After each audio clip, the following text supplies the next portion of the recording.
It's second nature now to pick up a guitar. I mean, if I don't play a guitar every day, there's just a piece of you missing.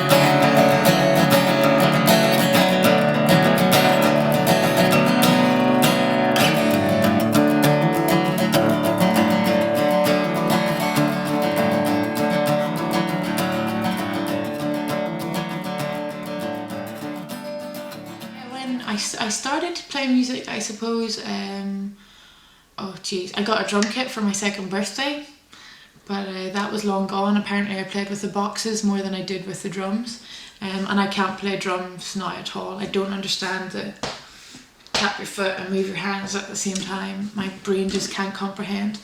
But my family are quite musical, and that's definitely where it comes from. Like everybody, I suppose, we started to play the tin whistle, and you know, you play your hot cross buns and three blind mice and all the rest of it. But my youngest uncle, who's only 8 years older than me, is a fantastic whistle, flute and guitar player. So he was teaching me whistle and he was trying to get me to sing. And my other uncle is a cracker blues player now.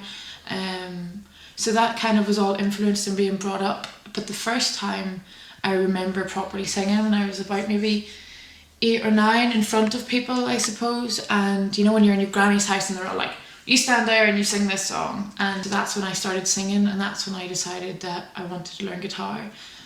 So I started playing guitar, I suppose, when I was about 14, and then I left it and I didn't really do it. I was doing GCSE music and I was playing the fiddle and the whistle. I didn't really play guitar. And then, you know, I kind of dabbled a bit whenever I was in upper sixth, and then I went to uni and I didn't do an awful lot in first year uni. Then in second year uni I met someone and we used to play a bit together, but nothing crazy. And then I was writing a wee bit as well, and then really only from May, June time, and after I come back from travelling, I decided, well, if I'm not going to do this now, when am I going to do it? I mean, a lot of people do it a lot of different ways when it comes to songwriting as well, but I suppose it's just I sit down, have a bit of fun, a bit of crack, and then if I write, I write, and it happens.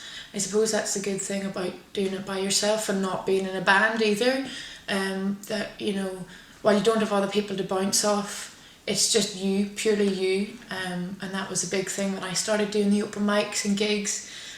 You're completely, as a person who kind of never yearned for people to like them, then automatically you're putting all of your hearts and feelings and thoughts out to an audience full of people that you don't know, which is a strange thing when you think about it, but it's such a release, such a vulnerability. And Swan's Lane, I wrote that after going to a Wallace Bird gig in Navan, and after hearing her song A River of Paper, you could see that she was just completely content and vulnerable after she'd finished the song, and it was just such a really, I don't know, it draws you in. I love being in the city, and for someone who grew up rather in the country and a complete country girl at heart, it's a weird thing to say, to look out.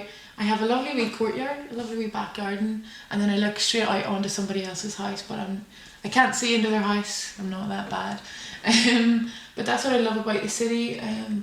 It's a sense of, you can very easily feel alone if you want to, and even though Belfast is so small, I mean cities in general, you can feel alone and lost, but there's so much out there, and you just have to go out and look for it and see it. And I've been living in Belfast, this is my 5th year living in Belfast. I've had different houses, different people, ups and downs, but now I can honestly say this is the first time that I'm seeing Belfast for me in a completely different way.